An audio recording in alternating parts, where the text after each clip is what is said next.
Greetings to you all in the name of our Lord and Savior Jesus Christ. First of all, I would like to give thanks to our living fathers who sustain my life and allowing me to share His holy word for all, to us, and to our chaplain, Reverend Lalboy Hakib, who gave me another chance to share the good words of God, and also my beloved care group advisor, Uday sir, for helping me to complete my sermon and even in the necessary things. This morning for our short meditation comes from 1 Timothy chapter 5 verse 17 to 25. I entitled my topic as the role of past ordained people. First of all, let me read out the holy words of God. 1 Timothy chapter 5 verse 17 to 24. 5. Here goes the reading. Let the elders who rule well be considered worthy of double honor, especially those who labor in preaching and teaching. For the scripture says, "You shall not muzzle an ox when it treads out the grain, and the laborer deserves his wages. Do not admit a charge against an elder except on the evidence of two or three witnesses. As for those who perish in sin, rebuke them in the presence of all, so that the rest may stand in fear, in the presence of God and of Christ Jesus and of the elect angels. I charge you to keep these rules without prejudging, doing nothing from partiality. Do not be hasty in the laying on of hands, nor take part in the sins of others. Keep yourself pure. No longer drink only water, but use a little wine for the sake of your stomach and your frequent ailments. The sins of some men are conspicuous, going before them to judgment, but the sins of others appear later. So also good works are conspicuous, and even those that are not cannot remain hidden. May God bless through the reading and sharing of it, through the reading of His holy word for all of us. Let me have short prayers. Let's pray. Our Father in heaven, we thank you for giving us another chance to share your words. As I'm going to preach out your word, Lord, please stand with me and speak through my mouth so that we may gain more knowledge uh, from your words. We commit our time, our everything unto your loving care. With thanksgiving, I ask and pray in Jesus' name. Amen. Here's Paul's first letter to Timothy is sometimes treated as Emmanuel Church of Emmanuel Church government. It's much more than that, of course, but some parts of it do sound like something out of a book of church order. This is especially true of chapter 5, which closes with a set of instructions about elders. This may not be seems like an exciting topic, but consider what happens where their instructions are ignored. If a pastor or ordained people are not adequate by worldly cares, if they are falsely accused, then their teachings will be dismissed. If they are not disciplined, then the whole church will fall into disgrace, especially if they should have never been allowed to become pastor in the first place. This morning we are going to have a deeper study on the role of ordained people. For the point number 1, how they should be paid. Verse 17 and 18. Let me read out again. Verse 17 and 18. Let the elders who rule well be considered worthy of double honor, especially those who labor in preaching and teaching. For the scripture says, you shall not muzzle an ox when it treads out the grain, and the laborer deserves his wages. Unordained peoples are worthy of praise, honor, and give reverence. We should be treated as well and follow their teaching as well. Let us see, why should we give reverence to them? The elders mentioned here is the same men as those who are elected, those who are called overseers in chapter 3. Here, what Paul says to Timothy gives some clues about what these men actually do. They rule, that is, they direct the affairs of the church. In other words, these spiritual leaders manage God's household. This means that they teach biblical doctrine, pray for the work of the Gospels, and chart a vision for the church's future. They also warn wayward sinners and welcome them back when they repent. The one decree or another, all the elders do all these things, but here a distinction seems to be made between two kinds of elders. What Presbyterian calls teaching elders and ruling elders. Some labor as preachers. In the contemporary church, they usually are full-time members of the church staff. Since they do the bulk of the public teaching, they're identified as teaching elders. The difficulties of their works is suggested by the word labor, which is a term of strenuous effort. Ruling elders are able to teach, of course, but that is not their primary vocation. Most of them have full-time jobs outside the church. Yet, one important part of their life work is to rule or to govern the spiritual affairs of God's household. This is what elders do. The main point here is that some of them deserve what is called double honor. The word honor was often used in that day to refer to a stipend or an allowance. This is illustrated by the English word honorarium, which is a gift given to a pastor for teaching on a special occasion, such as wedding, funeral, or Bible conference. It is also used this way earlier within this chapter 1 in verse 3, when Paul tells Timothy to honor widows who are truly widows. The kind of honor he has in his mind is financial support. Let me put one question. What is double honor? It would seem that some kind of remuneration is in mind, and double could stand for generous provision. On the other hand, the use of the word honor may suggest that more than remuneration is in mind, and that respect as well as salary included. Some scholars think this has to do with compensation. However, there are other kinds of honor that may explain what Paul has in mind.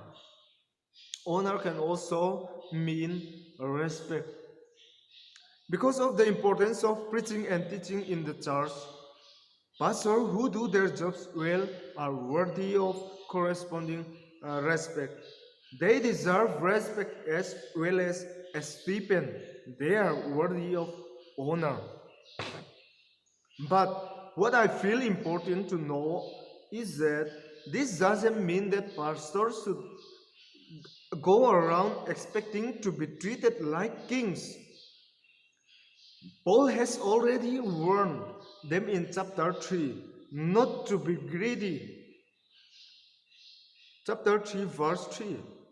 In fact, a man who loves money is ineligible to become a teaching elder at all. But it's not the church's responsibility to teach their pastor to be content through giving him the gift of poverty either. When a church refuses to pay its pastor decent wages, it is a disobedience to the will of God. As Paul writes in verse 18, and you shall not muzzle an ox when it treads out the grain. We can see in Deuteronomy, and the laborer deserves his wages. We can see also in Gospel according to Luke. This quotation intended to support the idea of a reward for work done. A principle which has not always been followed in the history of the Christian church. This linking of an Old Testament quotation with a saying of Jesus is significant since it reflects the high regard in which teachings of Jesus was held. From the light of this quotation, we have to clear that preachers of the gospel are like a farmhands. They deserve room and board in exchange for hard labor. So, as a Christian, as a followers of Christ, to praise Him and to honor and to give full support to those who are work for Christ is our own duties. We should be paid what they deserve. For the point number 2, how they should be disciplined. Verse 19 to 21. The ordained people have high authority for judging and rebuke those who do not present well. And also we should not just accept that whatever people says about them. Instead, we seek an evidence and try to prevent them as well. Here, we have just spoke out the elders, the ordained people who deserve double honor are the one who do their work well. As we also saw in chapter 3 verse 4, this suggested that others do not do so well. Delinquent elders were a problem in Ephesus. Although Timothy had to deal with them, Paul directed in verse 19 that he should not admit a charge against an elder except one, the evidence of 2 or 3 witnesses.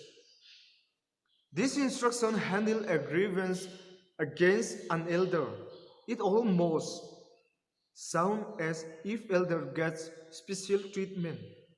Yet, the Bible also insists it takes at least 2 witnesses to convict someone. The 2 or 3 witnesses are to ensure some kinds of protection against false accusation from a single individual. This advice follows the normal Jewish practice where the evidence for malpractice is forthcoming. It must be present publicly, that is, before the whole church. Paul again shows his concern for the reputation of the church. Discipline is not only for the beneficial of the individual, but to provide a warning for others. The Bible is clear that a single witness will not suffice against a person for any crime or, or for any wrong offense. He committed.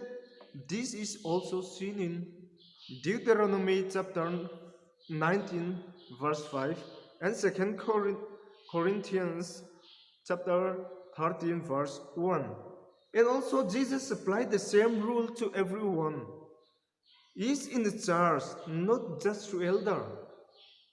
When he said in Matthew chapter 18 verse 16, but if he doesn't listen to take one or two others along with you, that every church may be established by the evidence of two or three witnesses. What unique for elders is that they may even not be accused of a sin unless there are multiple witnesses, two or three witnesses required, not for a conviction, but before an accusation can be entertained at all. Recently, Mizoram politics has been dominated by scandal often of the he said, she said variety. In many cases, it provides impossible to know the truth, yet the accusation themselves generate endless gossip. The same things can happen in the church when a church member share up trouble by slandering one of the elders, either publicly or privately. If the church ultimately proves to be unfounded, the man's reputation will be tarnished. That's why every elder should be presumed innocent until he gets a fair hearing. One reason to be especially cautious about attacks against the elders of the church is that Satan is out to destroy their ministry.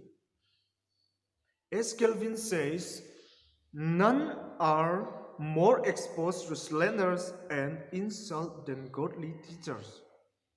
This comes not only from their duties, but even when they do all their duties correctly and commit not even the smallest error, they never avoid 1,000 criticism.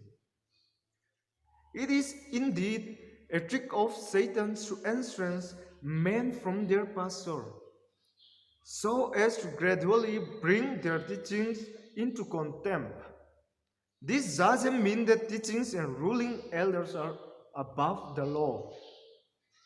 No, the fact that they receive special protection from slanders makes their sins all the more serious. Verse 20 says, as for those who persist in sin, rebuke them in the presence of all, so that the rest may stand in fear. If the church again a repeat offenders can be proven, his sins should be brought out into the open, as Paul brought Peter's hypocrisy to the attention of the church in Antioch. Galatians chapter 2 verse 11 to 14. However, public rebuke ought to be the last resort. In the first place, an elder should be proved privately, especially if the sin is private one. From verse 21, in the presence of God and of Christ Jesus and of the elect angels, I charge you to keep these rules without prejudging, doing nothing from partiality. It seems Timothy may have been a little afraid himself when he read the apostles' instruction. This Timothy is an awkward position, it might have been tempting for Timothy to lock himself in his study and hope that his problems would simply disappear. But problems in the church never go away all by themselves, so the apostle gave him solemn warning. Even when comes church discipline, Timothy had to be even-handed. He had to handle its case without prejudice, being carefully not to entertain unfair accusation, even if he thought it might be true. Anyone who has ever been involved in a dispute in the church knows how difficult it is to avoid choosing elders, choosing side, to help pastor and elders remain impartial. The reminder's discipline is carried out in the presence of God and of Christ Jesus and of the elect angels. For the point number 3, how they should be called to the ministry in the first place. Verse 24, 22 to 25. Ordination is not just simply we soon take lightly. Instead, we should be careful. Here, verse 23 says, no longer drinks only water, but use a little wine for the sake of your stomach and your frequent ailment. It's not entirely clear, but why Timothy drinking habits are mentioned. But most likely, pastor ministry was giving Timothy a case of indigestion, and he needed to take some wine for medicinal purpose. Timothy had to look after his health, but as we saw in chapter 3, elders must not drunkards, so any such drinkings must be done in moderation. What more important than Timothy drinking's habit is what Paul says about ordination in verse 22. Don't be hasty in the laying on of hands, nor take part in the sins of others. Keep yourself pure. In the New Testament, the laying on of hands usually refers to ordination. The Holy Spirit appointment to pastor or evangelistic ministry through the laying on of hands. Here, verse 22 also refers to the ordination of the elders or to the restoration of those who have had to discipline, and the second part of the verse suggests that those who lay hands on unworthy people share the responsibility for their unworthiness. The personal advice Timothy to keep himself pure reinforced. This, for purity is required of those who lay hands as well as those on whom the hands are laid. It would seem that verse 24 to 25 follows from verse 22 2. Paul mentions two different aspects of sins. Some sinners are easily recognizable, and no one is surprised at the subsequent judgment on them. These sins may not be at once apparent, but will nonetheless be revealed later. The judgment here is most probably the judgment of God rather than the judgment of Timothy and others. The setting of good deeds in contrast on sins is intended to highlight the need for caution in assessing good deeds as well as sins. Ordination is not something to be taken lightly if church is not careful about who gets ordained. It's liable to have a mess on its hands, which is exactly what Timothy had in Ephesus. One of the pastors is removed from his pulpit for committing adultery. A few years later, his successor was removed from the same pulpit for the same offense. Anyone who has suffer through such a disaster knows the wisdoms of Paul counsel to Timothy. On the best way to avoid church scandal is to be careful whom we ordain in the first place. Verse 24 and 25 describe four kinds of people. Some peoples are such blatant sinners that they can be ruled out for leadership from the beginning. Their reputation precedes them. In fact, unless they turn away from their sins and come to Christ in faith and repentance, they will surely end up in hell. Other sins are much less conspicuous, especially in the church, where we typically find the most sophisticated sinners of all. Some sins take a while to surface, but eventually, when the peace of the church is disturbed, or when trouble is familiar, the sins will come to light. Therefore, the church should take its time to discern whether a man is really qualified to be an elder. These principles can be applied positively as well as negatively according to verse 25. Truly, true godliness shines like sun. There are some candidates who obviously belonging in the ministry. They, they not only have strong gift, they also have servant hearts. God this done in secret are still known to God. To apply this to ordination, some men who don't have obvious gift for pastoral ministry will eventually realize their potential. So, Paul wants Timothy and all of us to give them a second chance to make a first impression. To conclude my sermon, let me put the obvious practical question. What kinds of persons are you and I? What will people find in the days to come? Will our sins catch up with us? Or will people discover that we are much